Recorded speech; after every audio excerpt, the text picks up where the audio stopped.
Gulf 18ലേക്ക് വിശദമായി. UAEൽ സന്ദർശകരായി എത്തുന്ന 44 രാജ്യക്കാർക്ക് സ്വന്തം രാജ്യത്തെ ഡ്രൈവിംഗ് ലൈസൻസ് ഉപയോഗിച്ച് വാഹനം ഓടിക്കാൻ അനുമതി. ദേശീയ ലൈസൻസ് ഉപയോഗിച്ച് UAEൽ വാഹനം ഓടിക്കാവുന്ന രാജ്യങ്ങളുടെ പട്ടിക ആഭ്യന്തര മന്ത്രാലയമാണ് പുറത്തുവിട്ടത്. ഇന്ത്യ പട്ടികയിൽ ഇല്ല. UAEൽ സന്ദർശകരായി എത്തുന്ന 44 രാജ്യക്കാർക്ക് സ്വന്തം രാജ്യത്തെ ഡ്രൈവിംഗ് ലൈസൻസ് ഉപയോഗിച്ച് ഇനി വാഹനം ഓടിക്കാം. UAE ആഭ്യന്തര മന്ത്രാലയം ഇത് സംബന്ധിച്ച രാജ്യങ്ങളുടെ പട്ടിക പുറത്തുവിട്ടു.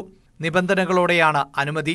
പട്ടികയിലുള്ള 43 രാജ്യക്കാർക്ക് താമസ വിസയുണ്ടെങ്കിൽ പരിശീലനമോ പരീക്ഷയോ ഇല്ലാതെ സ്വന്തം രാജ്യത്തെ ഡ്രൈവിംഗ് ലൈസൻസ് ഉപയോഗിച്ച് UAE ഡ്രൈവിംഗ് ലൈസൻസ് സ്വന്തമാക്കാം. വാഹനം ഓടിക്കുന്നതിനുള്ള ശേഷി തെളിയിക്കുന്ന മെഡിക്കൽ സർട്ടിഫിക്കറ്റ് നൽകണമെന്ന് വ്യവസ്ഥയുണ്ട്. ചൈനീസ് ലൈസൻസ് ഉള്ളവർക്ക് UAEൽ നേരിട്ടും വണ്ടി ഓടിക്കാം. ഇതിനായി പ്രത്യേക അനുമതി തേടണം.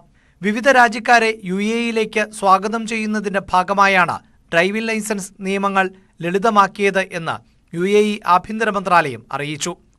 ആഭ്യന്തര മന്ത്രാലയത്തിന്റെ സ്മാർട്ട്സ് സംവിധാനത്തിൽ ഡ്രൈവിംഗ് ലൈസൻസ് വിശദാംശങ്ങൾ നൽകി UAE ലൈസൻസ് ആക്കി മാറ്റാം. UAE തിരിച്ചറിയൽ കാർഡ്, വിദേശ ഡ്രൈവിംഗ് ലൈസൻസിന്റെ പരിഭാഷ, ഒറിജിനൽ വിദേശ ലൈസൻസ് എന്നിവയാണ് UAE ലൈസൻസാക്കി മാറ്റാൻ ആവശ്യമുള്ളത്. 600 ദിർഹമാണ് സേവന നിരക്ക്. News 18 UAE.